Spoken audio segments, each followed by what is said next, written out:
Good morning, everyone. It's Robert from On My Turntable. Hope you're having a great morning this morning. It is a Sunday morning, as always, a coffee kind of morning. Hope everyone's doing well. Happy Easter to everyone. Hope you enjoy your day with your family and your friends. I'm going to be heading to my mother's a little later on this afternoon. Spend time with her. I haven't seen her in a couple of weeks, so it'd be nice to get together. And today I want to do a review of not a new album, but an album I just picked up, adding it to my small discography of this amazing, amazing band that I want to continue to grow and build their discography because I think they're just fantastic. This is Fear of a Blank Planet by the amazing Porcupine Tree and the remarkable Steven Wilson. It's just a remarkable album. I just had to do a review on that one. Before I get into it, though, please hit the like and subscribe button below. Thank you to all that have liked and subscribed so far. I greatly appreciate it. I want to continue to put great content out there to be informative and to show you guys some great bands and artists that I have in my collection. It's because of you guys, your likes, your subscriptions, your wonderful, wonderful comments that keep me going, keep me motivated to do this kind of thing, and I greatly appreciate it. Thank you so, so much. You guys are amazing. Love you all. And again, hope you enjoy your day today. Before I get into this one, you may or may not know I post a lot of albums that I'm listening to on Facebook and Instagram, and as well as other BC members, and especially Mr. Chris Profi, Musically Obsessed. And he showed this album that I'm going to show you, and I just had to have it. It's that obsession thing. We had I did a thread on their group session on collecting and the habits of collecting.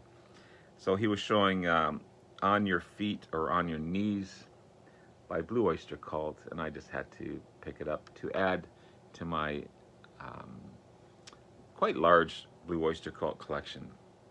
This is a live album, 1975, their first live album recorded at the Academy of Music, New York's Paramount, Portland and Seattle, and the Show Palace Theater. You've got The Subhuman, Harvester of Eyes, Hot Rails to Hell, The Red and the Black, Seven Screaming Dizzbusters, Bucks Boogie, Last Days of May, Cities on Flame, Me 262, Before the Kiss, A Red Cap, Maserati GT, I Ain't Got You, and Born to Be Wild. That's the track listings. Amazing stuff, and thanks, Chris, for pointing that out. When I posted it this morning, he said it sounds familiar, it looks familiar. So, and I said, yeah, it's just that obsession thing. But great, great addition to my Blue Oyster Cult collection. But enough about that one. Let's get back into this amazing album here. Porcupine Tree, Fear of a Blank Planet. Again, this is not a new album. It's 2007 release. Yesterday would have been its 15th anniversary, April 16th, 2007. Amazing, amazing album. Voted Album of the Year by Classic Rock Magazine in 2007 as well. Has a couple of guest artists on here. Mr. Alex Lifeson, he did a guitar solo on the song Anesthetize.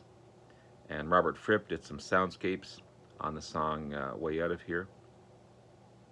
And John Wesley did some backing vocals on this one. Of course, you've got Steven Wilson, who has worked with so many great bands remastering their albums. You got Jethro Tull, King Crimson, Gentle Giant, Yes, Marillion, just to name a few. He's done so many to name. Just a genius, a genius.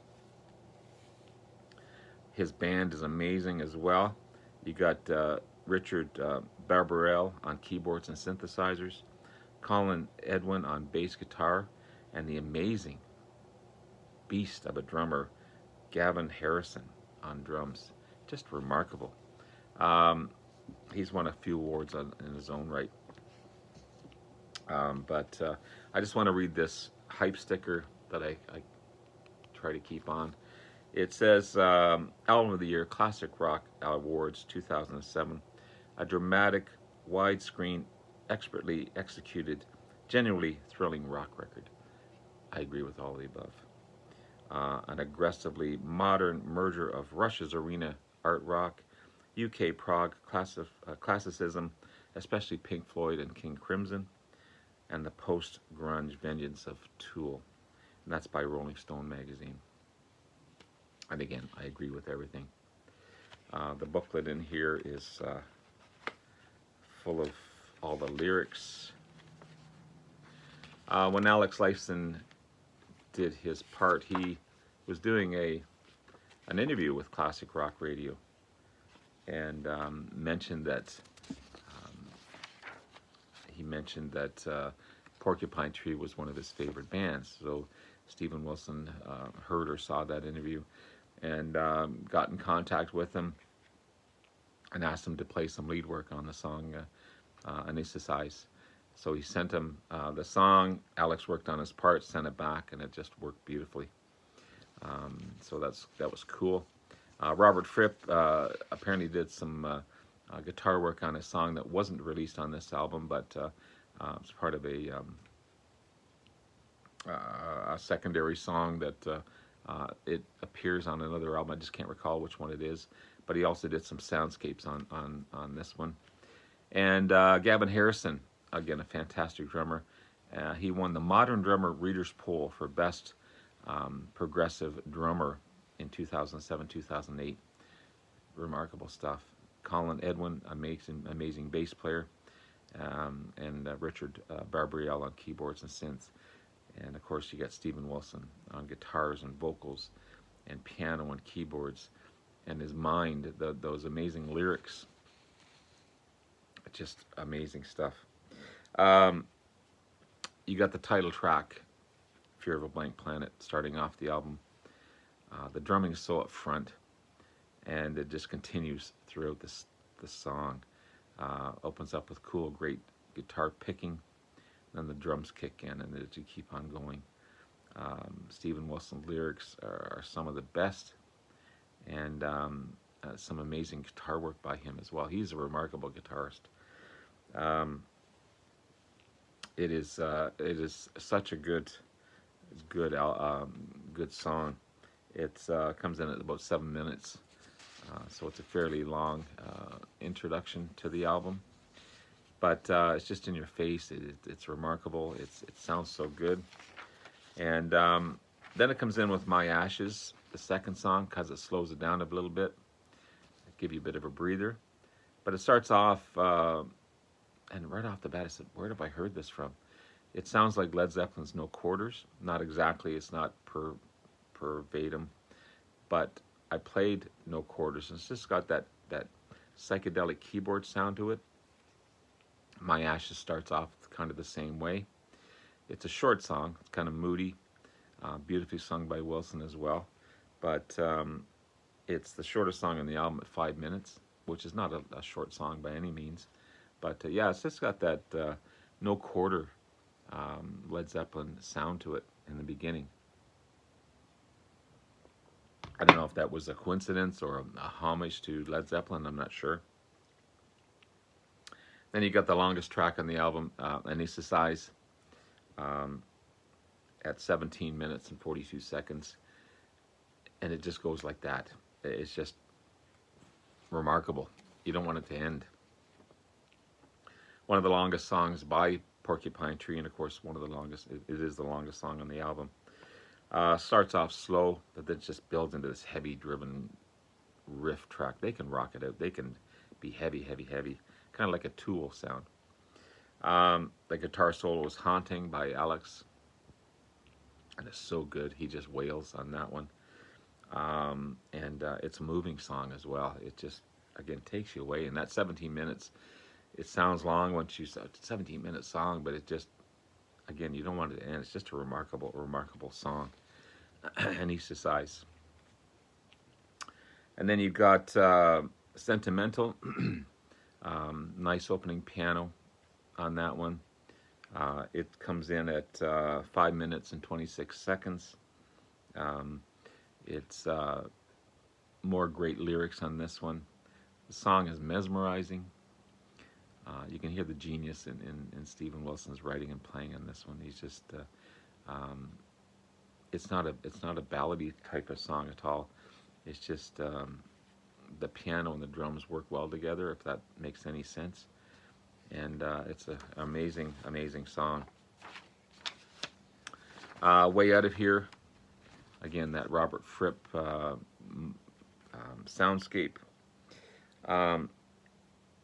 It comes in at about 7 minutes and 37 seconds. I've got another one where the guitar and the keyboards blend so well together on this one. The song takes you away, again, like a dreamscape type of song. But there's some amazing guitar work in this one. This was a last-minute song written by the band. They dropped a song that they didn't really like off of this one, off this album. So the band worked together. Most times Steven Wilson writes the songs, but the band worked together on this one. Maybe that's because it works so well and was a last-minute song. But it might be the best song on the album. It's just remarkable. Heavy in parts, great drum fills. Again, his drumming is just... it's a haunting song.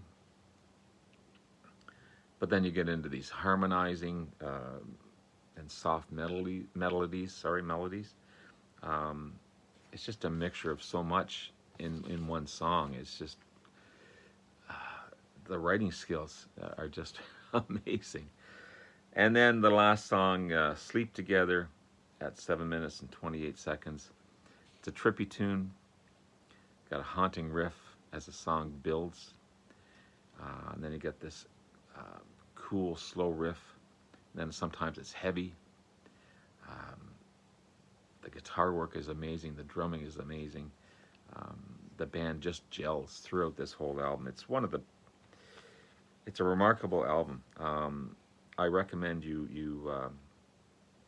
listen to this one. I recommend you take it in, and every time I hear it, I hear something different on it. It's just a remarkable album.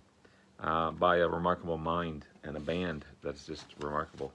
I'm saying remarkable 10,000 times, but I don't know how else to I don't know how else to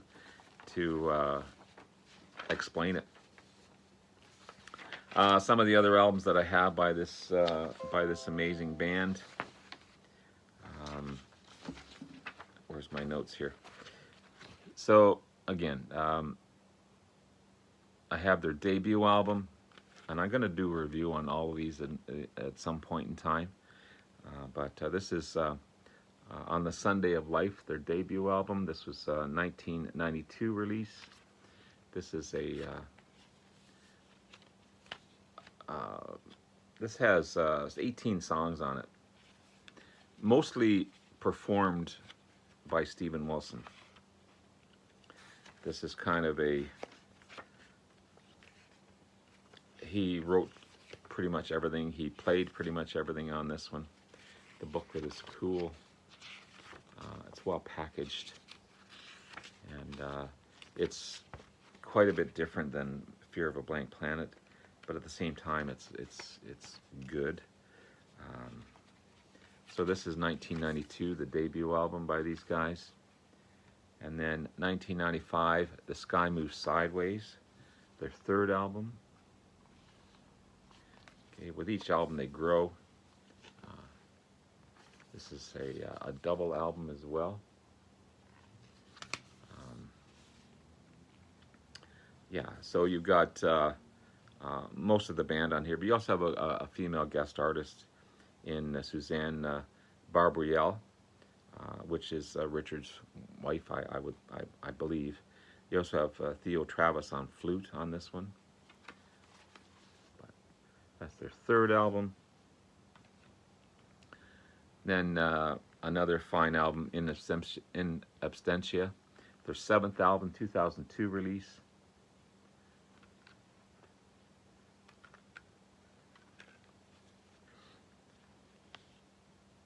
Another great album. Again, I want to do a review on all of these. Then you have 2005's Deadwing. This is a kind of a concept album. about ghosts. And I love the concept on this one. I love the sound of this one. It's just like, I love the imagery that this one conjures up.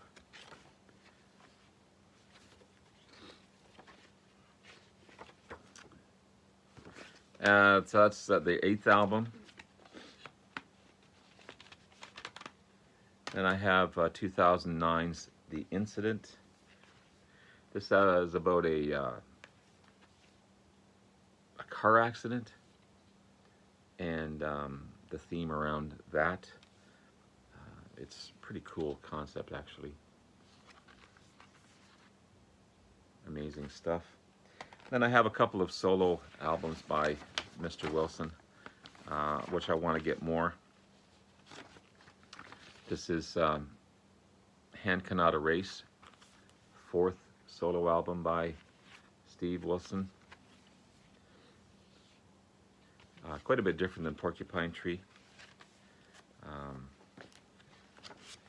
He ventures into so many territories in his solo work. Some pop, some different ways to go. I kept the hype sticker on this one here. This is the critically acclaimed album from the 4-time Grammy nominee and founding member of the cult legends Porcupine Tree. It was rated Album of the Year by Progressive Awards 2015 on this one. A remarkable album. And his latest, this 2021's The Future Bites. Another fine album.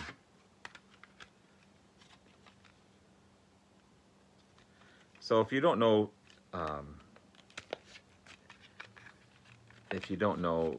Porcupine Tree, if you don't know Steven Wilson's work, definitely check these out. And it's remarkable stuff. He's a genius. Again, he's worked with so many bands remastering their albums. Aqualung is a fine example of by Jethro Tull. It's a fine example of his work, how he remastered that and just made it sound so good. And again, King Crimson, Gentle Giant. Yes, he's worked with so many great artists. And Porcupine Tree is a fantastic band. And this is an amazing album, Fear of a Blank Planet. Remarkable stuff.